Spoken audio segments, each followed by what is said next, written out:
Welcome to Your Future Starts Now, the go-to podcast for extraordinary women who are ready to step into their next chapter with authentic confidence. I'm your host, Gia Lacqua, empowerment coach, motivational speaker, children's book author, and girl mom. Whether you're a corporate powerhouse or an entrepreneur, this show is designed for you. Your Future Starts Now is more than just a podcast. It's a movement towards rewriting the rules of success for high-achieving women. Are you ready to get unstuck and step into your next chapter? If so, you're exactly where you need to be. Your future starts now. Welcome to Your Future Starts Now. I'm your host, Gia Lacqua. I want to thank you for tuning in today. I'm so excited to introduce you to Amanda Greaves. Amanda is an interior designer, author, speaker, consultant, and mentor. She's woven the fabric of her life with threads of triumphs, despair, success, and failure, resulting in the lifelong intention of getting unstuck, overcoming limiting beliefs, and creating more love and abundance than she ever imagined. The Chameleon Diaries is Amanda's first book, and through the cathartic writing journey, she has discovered that the life she's been seeking all these years is actually peacefully abundant in her heart. Amanda, thanks for being here with us today. Welcome to the show. Gia, thank you so much. It's a pleasure to be here. So today we are talking about two of my favorite topics, embracing change and inner healing. Yep. Before we jump in, tell us a little bit about your backstory and kind of how you got to where you are today. Yeah. So I think when I was 17, and I won't go through all of the years between then and now, but that's when I decided I wanted to be an interior designer. And I studied it in college. I did some traveling after college that brought me to Australia and back again. And then I eventually ended up working in the industry, in the design industry. And after being in it for, call it another 6 or 7 years, I got laid off in 2008. I was also getting my second divorce in 2008 and was lucky to find another job working with an architect. And a year into that job, I thought, God, these guys, I think I can do this better. And so I started my design firm in 2010. And now fast forward into, call it 2019, 2020, I was getting burnt out. I was getting to a point where I thought, all right, this business has become my baby. I hadn't been able to really embrace any of the relationships that I had been in because I was so focused on the business. And so I missed out on really focusing and paying attention to what my heart was yearning for, which was a deeper connection with a partner or, you know, being able to have that love relationship.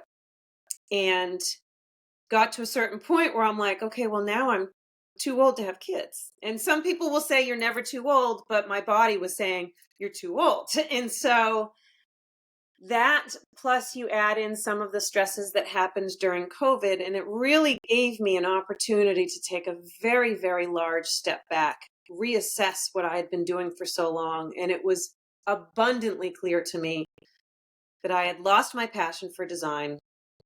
I wasn't happy on the inside. I was grasping at things on the outside to try and fill my buckets.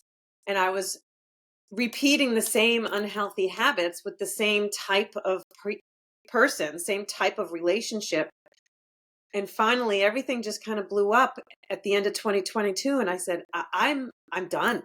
I am so done. And I don't know if you or any of your listeners have ever had the feeling where it's like, I just want to pack it all away and go, not just go visit an island for a little bit, but just go move to a deserted island and be a bartender and just pretend that it's all, you know, that's how I felt. And yeah, fully aware that no matter where I went, everything was still going to be with me.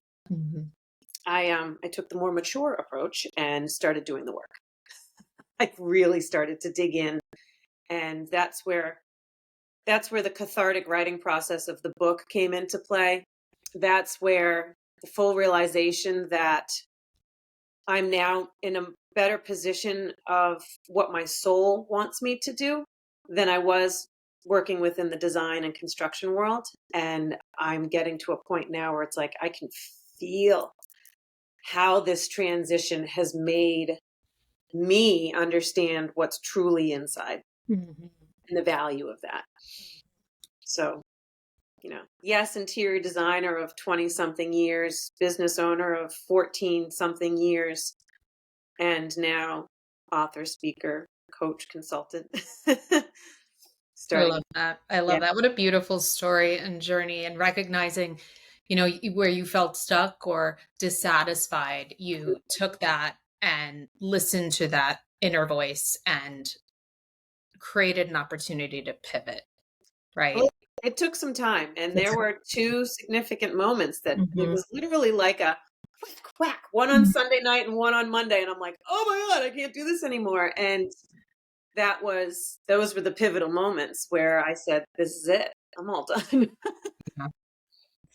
And what were those, or can you talk to us a little bit about those pivotal moments for you? Yeah.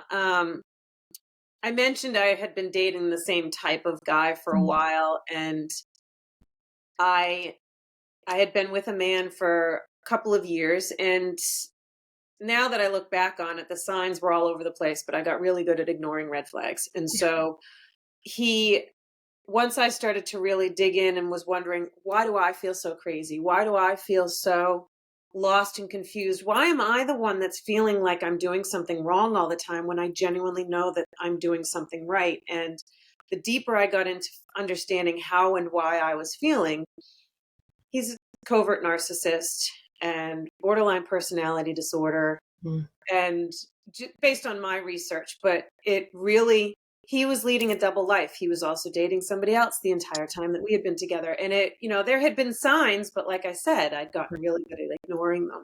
Yeah. And between all of this new vocabulary that I learned in the last couple of years, between ghosting, gaslighting, the narcissistic abuse, the love bombing, all the things, Yeah. finally one day I'm like, I cannot. My nervous system was like on hyper alert. So I got a phone call from, oddly enough, a mutual friend of me and the woman that he was also dating as well. And she connected us. And then when we had the conversation later on that Sunday evening, we literally went through our calendars. We got to a point where we were like, okay, enough is enough, where we overlapped every other weekend or during the week or weekends that he disappeared on me. He was with her. He disappeared on her. He was with me. It sucked. Wow. We did all that, and I think the final straw was when she said, when are you planning on seeing him again? I said, well, we're actually supposed to have dinner tomorrow night. And she just laughed and she was like, oh my God, we have dinner plans for Tuesday. I was like, that's it. I've never talked to him since. What they're doing is what they're doing. So then the following morning, I get to my office and, this is the other half of that straw, if you will. I Mhm. get into my office and I had been chasing payment from a very large client of mine that I'd been working with for 6 years. We had started working with him in 2016. And I'd been chasing it, hey, can I get paid for things that had happened back in the spring, 6, 7 months late. And he sends me this novel of an email just ripping me apart. And I thought, there's no justification for this whatsoever. And time, effort, energy, all of it. And I got to a point where I was like, I'm done. And I went home and slept on it because my emotions were shot, and replied back the following day and basically told him to go and fired him. Was out a few $1,000s at the end of the day, but I thought I just cut 50% of our projections for next year. It didn't matter. My health, my wellness of the company was more important than Mhm. somebody else's Mhm. attitude. So it literally was a back-to-back Sunday night, Monday morning, and that's when, how you do anything is how you do everything. That's when it was literally like a big beacon. Hey, Amanda, can you pay attention now? It's happening everywhere. And I just was like, yeah, I got it. I'm good. Yeah, I And got it. I'm yeah, good. It's like our mantra, right? I got it, it. I'm good. And it piles on and we tolerate and we accept, right? And then you it, finally get that point. yeah, I got it. I'm good was like, I finally get it. I'm done. Mhm. And, we made it through the holidays, and then starting in January, thankfully, I have an amazing, amazing team working with me at the design firm. They stepped right up. Yeah. We had already been slowly planning it to begin with, but this just accelerated everything, Yeah. which was fantastic. Yeah. Good for you for recognizing it and Yeah. making those changes and really choosing peace, right? Choosing inner peace and choosing, to your point, the more mature and healthy path. It's hard and it does take a lot of inner work, but that's incredible. And I think similarly, a lot of the clients that I work with, the pain point that is coming up for them is typically a symptom of something much greater, Oh, yeah. right? That, we really need to sort of dig into. And I think a lot of us carry that with us and very unconsciously, right? And it guides our decisions and our behaviors and our patterns and our habits. And so you really have to be very self-aware and get curious with it if you want to Mhm. shift it, right? I mean, you just put the entire context of the Chameleon Diaries into one paragraph. And Oh, it's like, those two pivotal events are chapter 1. And then as we get into chapter 2, it goes all the way back to when I was bullied in 8th grade. mhm. And then it moves forward real Yeah. fast. Yeah. It moves forward, but it is the accumulation of, here are the poor relationship decisions. Here are the reasons why I was yearning for that kind of love to begin with. Here are the reasons why I never went and actually got the help that I needed. And it started, when I was 6, 7 years old.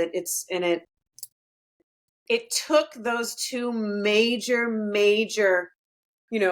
strong highlights of, look what's going on, to have me take the step back and say, I really need to do some work on myself.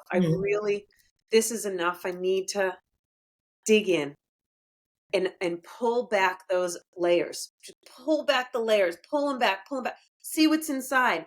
Go through the healing process and then dig in a little bit more. Mhm. Pull back the layers, see what's inside, go through the healing process. And it hurts. It's hard, like, when I'm all about empowering change, but it's really, when I was 28 years old, I tried therapy, ran like a son of a gun out of that office one day because I was like, I'm not doing this. I can deal with whatever's going on. I'm not uncovering this stuff. I wasn't ready, Yeah. and it just kept building. And Right. so I don't know, maybe my soul's journey was meant to not have all this stuff happen until my late 40s. But being able to recognize finally that I had the opportunity and I had built enough of a support system around me that it offered me the chance to do the healing, Yeah. to take the time out. And I now realize, like, I went to an event the following February, which is just a year ago, and I was actually able to hear the messages. I was able to understand that, the universe is talking to me and it is guiding me in a way that, because I had been resisting for so long, I wasn't able to hear the messages before. And all this digging in and all this peeling back, finally I was like, oh, look at all that space I opened up for this to Mhm. come back in, and it was awesome. Yeah. Just getting better. It's so powerful. And I love how it was very powerful when you said it hurts, right? Hmm. Healing hurts. And that is a very hard truth Yeah. to accept. And I think, to your point, that's what prevents a lot of people from tackling it, right? From digging in, from doing the important work. But, right, Mm. I think we both know, and many other people who've done the work Yeah. know that it's worth it, right? And what's on the other side of that, if you can't move through the pain, you won't get past the pain. Yeah. I mean, Winston Churchill has this great little quote. It says, if you're going through hell, keep going. Yes. Because eventually you'll get to the other side. And Absolutely. it does hurt. I mean, I went back. I mentioned I was getting divorced from my second husband in Mhm. 2008. I got married very, very young. I was 22 years old. I was attracted to a foreign accent and a six pack, and I moved to Australia. And it was amazing for 4 years. And then I came home, and, while I was writing the book, he clearly takes up some space in these chapters. And it was in 2000, Creed, the music, the band Creed. I drove up and down the highway one night just listening to as many, like 2 albums, and just pushed through the pain that I never dealt with from 20 years ago. And it hurt like hell. I had to pull over a couple times. I turned the music up even harder, and I pushed. And when I was done, I was like, oh my God, it was 20 years of anguish that I hadn't let go of. And because I had accumulated the right kinds of tools, I knew how to just trigger myself into that kind of a response to get it out. Sure. So you talked a little bit about it, but I would love to know what inspired you to write the book, and, talk a little bit about that process. Absolutely. Yeah, I kind of skipped over it to begin with, didn't I? So the more work I was doing, and in all honesty, being introduced to brand builders, which was something that a friend of mine back in February at this event said, I think you should get in touch with them. They should help you. I started to realize when they go through this process of you are best suited to serve the you that you once were, which is, a tagline that just gives me chills all the time. I started to think, God, there's so many women out there that are in abusive emotional relationships. There are so many women that have gotten divorced and never dealt with it. There are so many women that are younger than me that want to have a family and are not making the right kinds of decisions today to set them up for that familial success in the future. Sure. And I thought, God, if I can just talk to one woman to get her out of that negative relationship so she can actually go and have the children that she's always wanted, all of this is going to be worth it. And once I really started to feel that energy of being able to serve all of the me's that have wanted love, that have wanted acceptance, that have wanted to be, just whole, that's when the motivation to get the book written, to get it published, to get it into the hands of as many women and men as I can, really started to come through. And it affected how I edited the book. It affected how I added things in. And I love it. I'm unapologetically super proud of the product that I have put out into the world. And it is, although it was a very cathartic exercise for me to go through, the purpose of writing the book revealed itself when I started to understand it's for the reader. It's for the women that are the 20-somethings, the late 20s that are like, I don't need this therapy crap. And yeah, you do if you think you're there, or the 35-year-old woman that is not in the right relationship, but her biological clock is ticking. Those types of things. Yeah. That's so powerful. And I know that your book is going to help so many men and women. Yeah. And, it's coming from a place of love, right? And service, which is so incredibly powerful. And it's just something that pulls you, right? As opposed to being pushed in the work that you're doing. It's that calling of really feeling pulled to do. It's just magical. Yeah. Thank you. Yeah. It's funny because, again, through all of the work, I love therapy, by the way, at this stage. I've had a few different coaches. I've been exposed to so many different modules of healing. I went through some EMDR, which is where, you go way back into your inner child. I've done some Jovian archive research to understand how my stars align and all of those things, my zodiac sign, I'm water, water, water. So God help me, all these things. And so learning some of those aspects, I had been pushing what I thought I was supposed to be doing for the last 40-something years. Yeah. And when I really started to line up all of this knowledge, even though it was fits and spurts and there wasn't a ton of it everywhere, all of a sudden I was like, whoa, Amanda, back up. Like, go with the flow. Just let it happen. And listen to your intuition along the way. And if you think that you're supposed to stay straight, well, and something is telling you to go this way, go that way. see what happens. You Yeah. can always turn around and come back.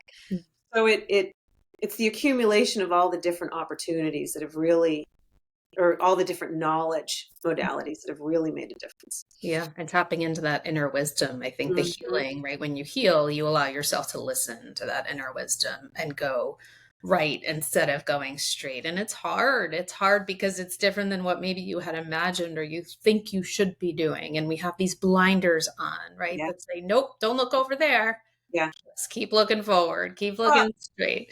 and you sound like you know exactly what I'm talking about, which is awesome because you've done the work, and you've been through the transition and you've embraced the change and you've done the healing aspect. And I am looking at it as an opportunity for you and for me, for your listeners, as it's never going to stop. Yeah. And just how awesome is that to Yeah. wake up every morning and be like, oh my God, what am I going to learn about myself today? How can I share all this bold beautifulness with somebody that may need it a little bit? Yeah. Or Taking growth mindset to a whole nother level. yeah. I love it. I love it. So I have to tell you, the cover of your book and the title are so intriguing to me. So talk to us a little bit about how you came up with the name, The Chameleon Diaries, and what that represents for you. Yeah. Dinner with a really good friend of mine. His girlfriend ends up meeting up with us and she's like, tell me about your book, and I had just started writing it. And we got into overlapping conversations of people pleasing and poor relationship patterns. And they were on this project all about what is your, are you anxious avoidant? Are you secure attachment? All your attachment styles. Mm-hmm. And so they had all that vocabulary. And she goes, oh, the people pleaser, da da da da. And we went through all of those things. I said, well, that's me.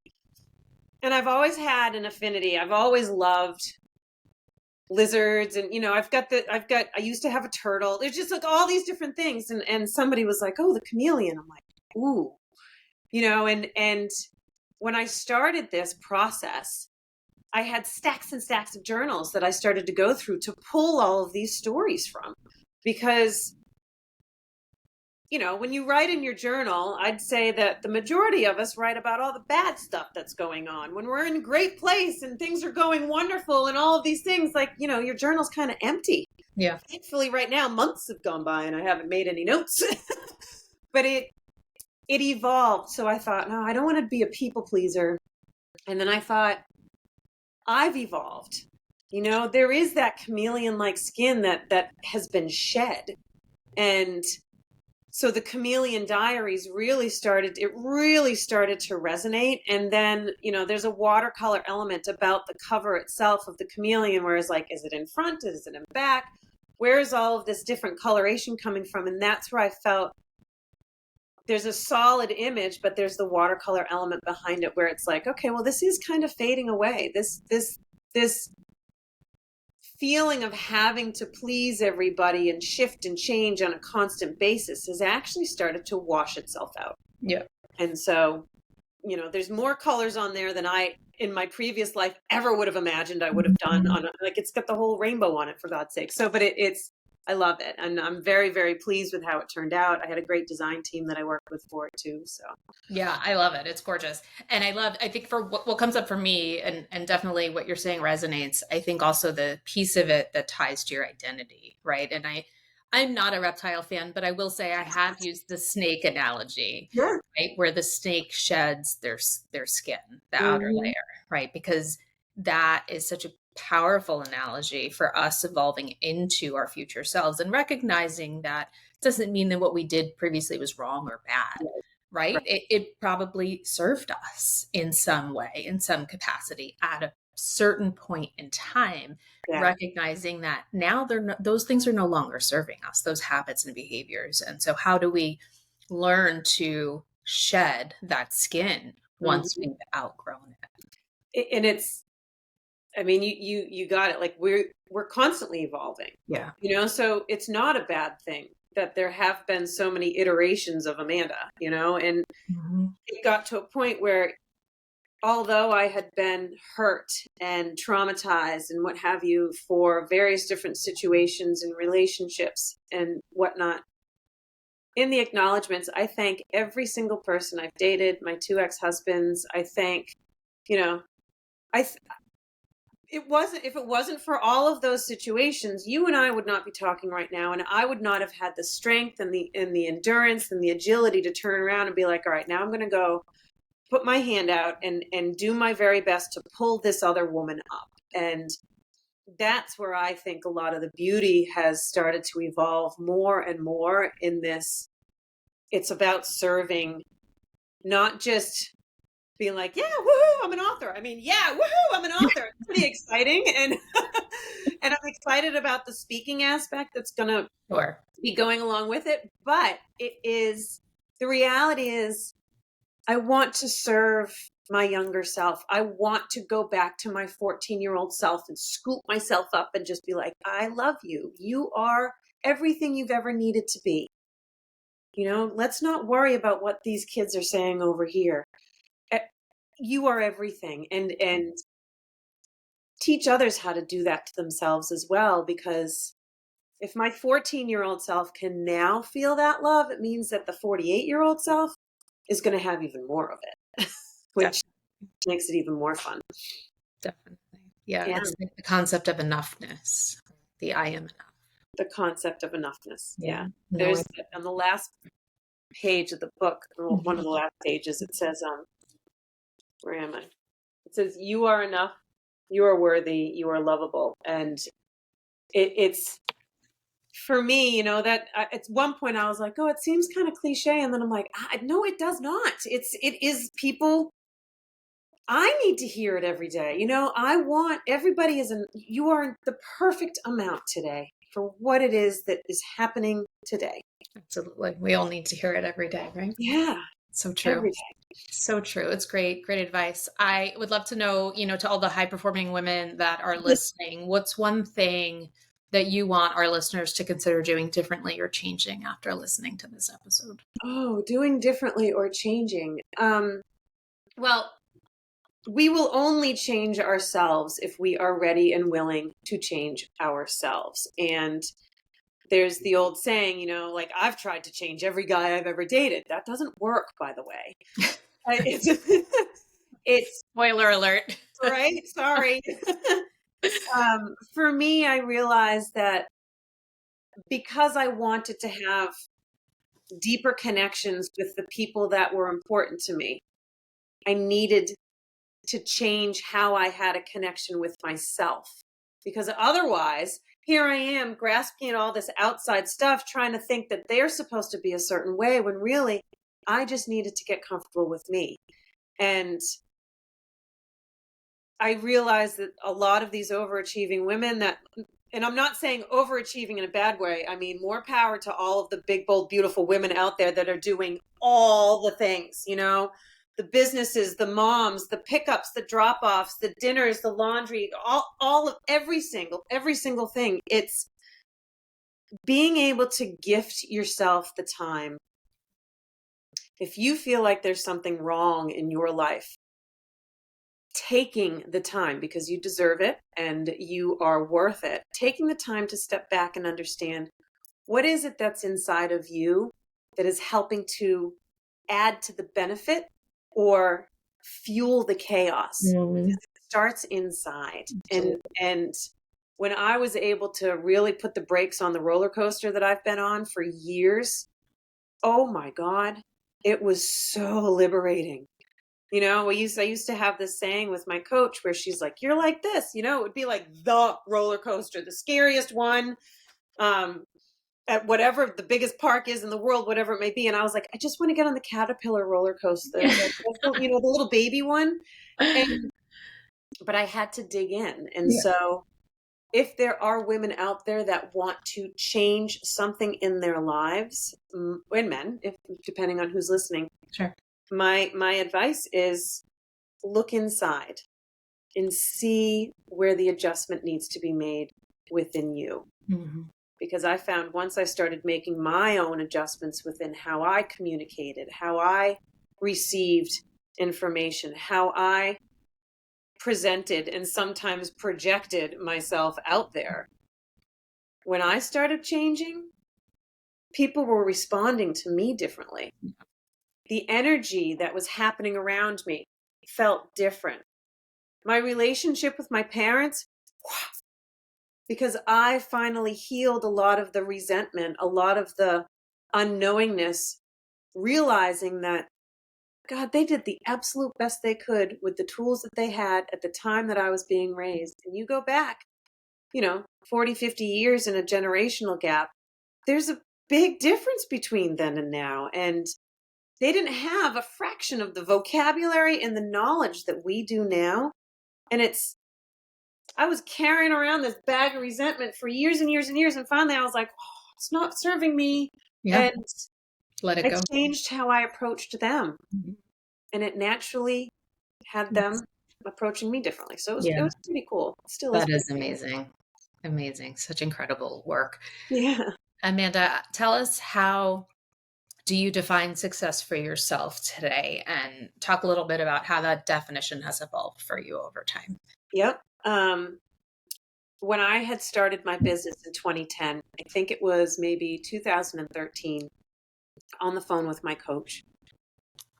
And I was desperately afraid because I had a potential client that I knew wasn't right for me. But I was still a young entrepreneur. I was still just starting out. I'd only been in business a couple of years. I was afraid to say no because I needed every job. I needed every client. I needed all the things coming in financially. That's where I was. I had a financial fear. And the day that I turned around and I called somebody back and I said, I'm sorry, this isn't going to work. I don't think I'm the right designer for you. And I got off the phone and I was like, that's not really going to affect my bottom line. So that, to me, in an entrepreneurial aspect, the ability to say no was amazing, because I'd been saying yes to everything, hence the people pleasing aspect. Sure. So it was outrageous for me to say, oh gosh, I can say no, and not have all this like reverberation of guilt or shame or, God, did I disappoint them? Did I not meet their expectations? And come full circle now, it's in the process of writing this book. I spent the entire summer inside. Not necessarily what I wanted to do, but gosh, I got so much out. And I'm sure. I hadn't been dating, and I sat back and of course I had opportunities and such, but I thought, I started to make my priorities different. Mm-hmm.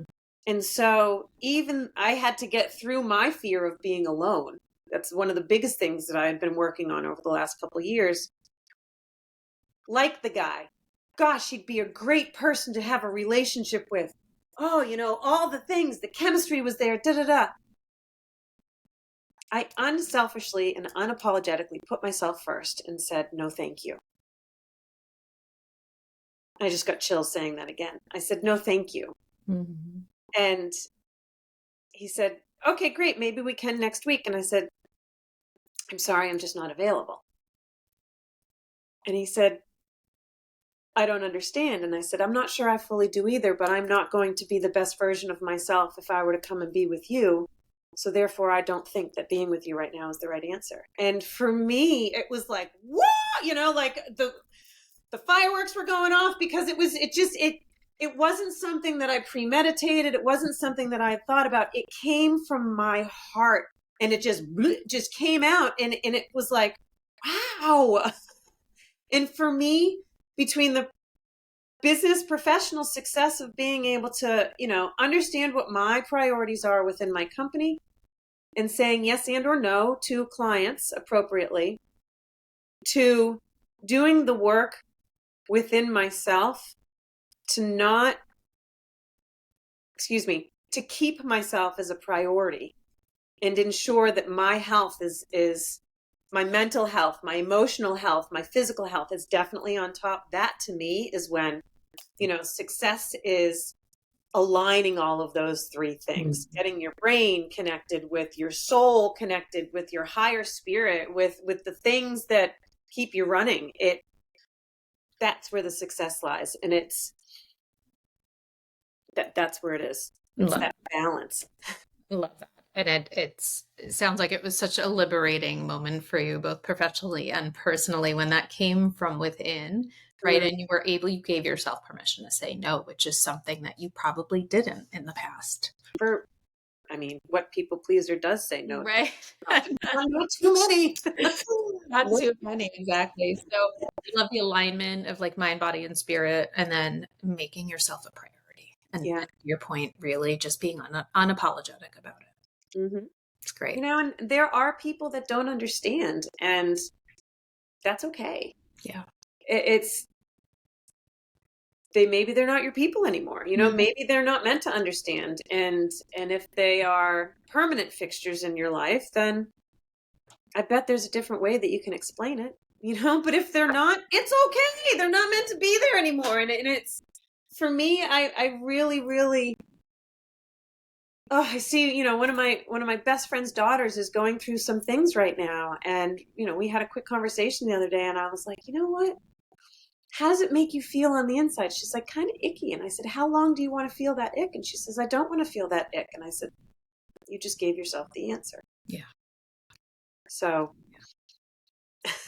Yeah. That's incredible. Being able to define how we want to feel. Yeah. What a concept. Let's write it. It's a powerful shift because we weren't taught that growing up, right? Mm-hmm. So we sort of have to teach it to ourselves later in life. Yeah. Yeah. Absolutely. Amanda, it's been so great talking to you. Where can our listeners learn more about you and the work that you do and purchase a copy of your book? Yes. So the book, I'll start there. I'll start at the end and work my way backwards. The book is Amazon, Barnes & Noble. So it's a paperback as well as a Kindle version. I do plan on doing an Audible soon. Just haven't figured that part out yet. So I'm very excited about that. And the rest of me is on amandagreaves.com. Amanda, then GREAVES.com. I'm on Instagram as Amanda_Greaves. I'm on Facebook as Amanda Greaves 9, LinkedIn, Amanda Greaves 9. So that's where I'm at. And I encourage anybody that's interested to reach out, say hello. I will definitely respond back to you, and I would love to get to know who you are and just know where you are in the world and all the things. Amazing. And congratulations on your book. I am so excited for you on the launch and want to thank you for being here, for sharing your insights and your expertise. This has been great, Gia. Thank you very, very much. It's an honor to be a guest on your show. Thanks, Amanda. And of course, you can visit my website at gialacqua.com, reach out on Instagram at gialacqua, and don't forget to subscribe, rate, and leave a review. This is Gia signing off with gratitude for your time and energy. Our mic drops, but the movement continues. Until next time, your next chapter is waiting. Take care. That concludes another empowering episode of Your Future Starts Now. Before we wrap up, I want to thank this incredible community of high-achieving women. Your energy, resilience, and commitment to growth are the driving force behind what we do. If you enjoyed today's episode, please rate it, leave a review, and don't forget to subscribe so you never miss an episode. Your feedback fuels our mission to empower high-achieving women just like you. And of course, share Your Future Starts Now with the extraordinary women in your life who are also on a journey of healing and empowerment. Connect with us on social media, share your thoughts, let us know what topics you'd like to explore in future episodes. Stay connected on Instagram at GiaLacqua. I encourage you to carry the energy of this conversation into your day and keep on supporting the incredible women around you. Until next time, remember, your next chapter is waiting.